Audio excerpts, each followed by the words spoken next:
Hi, this is 1+sinx. You are now watching 1+sinx Math TV.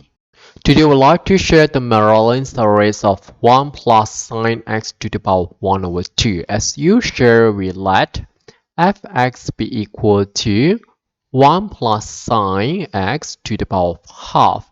At point x is equal to 0, we have sine 0 is 0, 1 plus 0 is 1, 1 to the power of half is 1. Let's differentiate. When we differentiate, we should obtain power bring down, which is 1 over 2, and power loss 1. So half minus 1 is negative half, which means that we have 1 over.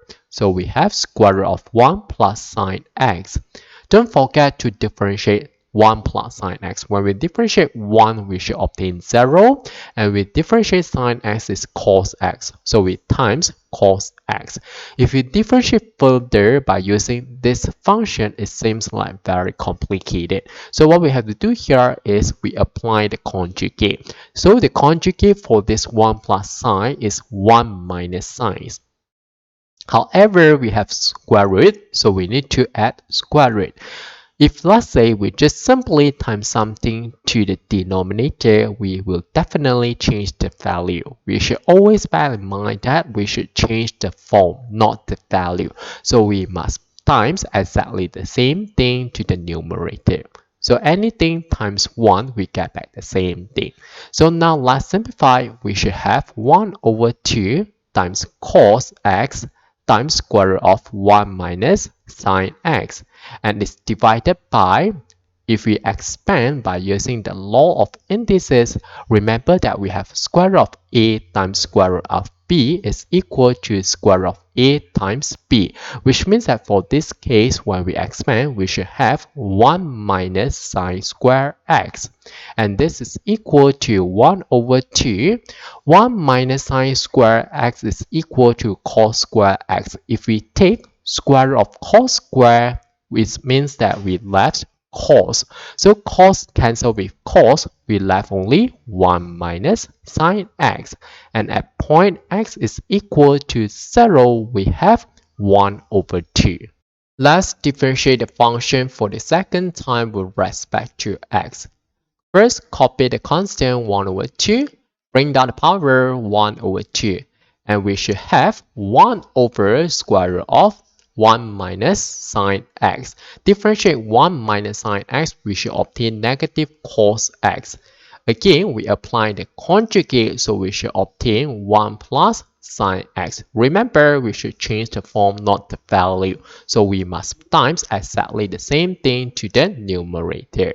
So this is equal to 1 over 2 times 1 over 2, 1 over 4. And we know that for the denominator part, since we have exactly the same thing, so which means that we must obtain cos x.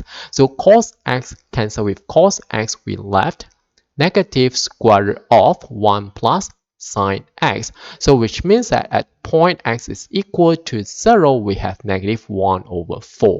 Up to this point, the verb should be simpler since we have the form that is exactly been done in the previous line. So what we have to do when we differentiate, we can copy exactly what we've done previously. So from here, we just have extra negative 1 over 4. So we first copy negative 1 over 4.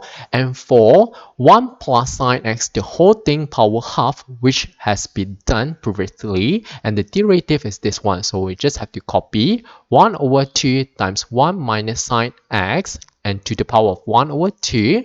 So we have the result negative 1 over 4 times 1 over 2, which is negative 1 over 8. And we times 1 minus sine x to the power of half. At point x is equal to 0, we have negative 1 over 8. Similarly, when we differentiate for the fourth time, also we can refer to the previous line that we have done. By comparing, what we need here is the first derivative, 1 over 2 times 1 minus sine x to the power of half.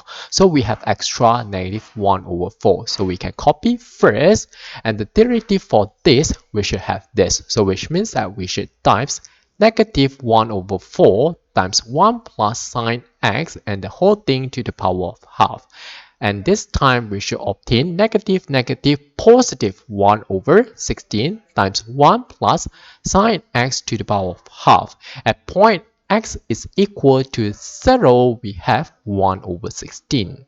If we are asked to express the function as a series up to the term including x to the power of 4, then we can stop here. Otherwise, we should differentiate further. Now, let's expand. So we have 1 plus sine x to the power of half, which we let equal to fx. And for the series of fx is equal to, we just have to refer to the values that we obtained here. This is 0 order, so we copy the value 1. 0 order means at 0, so we have 0 factorial and times x to the power of 0. And we plus, next value is 1 over 2. And we divide, this is first order, so 1 factorial and x to the power of 1. Next, we have negative 1 over 4 divided by second order, so 2 factorial x to the power of 2. Next, we have negative 1 over 8, and this time is the third order, so we have 3 factorial and x to the power of 3. And next, we have plus 1 over 16 divided by 4 factorial, since this is the fourth derivative, and x to the power of 4 and so on. Let's simplify. This is equal to 1 divided by 0 factorial. 0 factorial is equal to 1. So 1 over 1 is still 1. And we have x to the power of 0, which is 1. So 1 times 1 is still 1. Next, we have add 1 over 2 divided by 1 factorial, which means that 1 over 2 over 1, which is 1 over 2. And we times x. Plus minus minus. 2 factorial is equal to 2, which means that we have 1 over 4 divided by 2, which is 1 over 8. And we have x to the power of 2. Plus minus minus 3 factorial is equal to 6, which means that we have 1 over 8 divided by 6, which is 1 over 48. And we times x to the power of 3. Next, we have plus 1 over 16 divided by 4 factorial. 4 factorial is equal to 24, which means that we have 1 over 16 divided by 24, which is 1 over 384, and we times x to the power of 4 and so on. And hence with that. Okay, that's all for this video. Thanks for watching. Hope you like this. See you.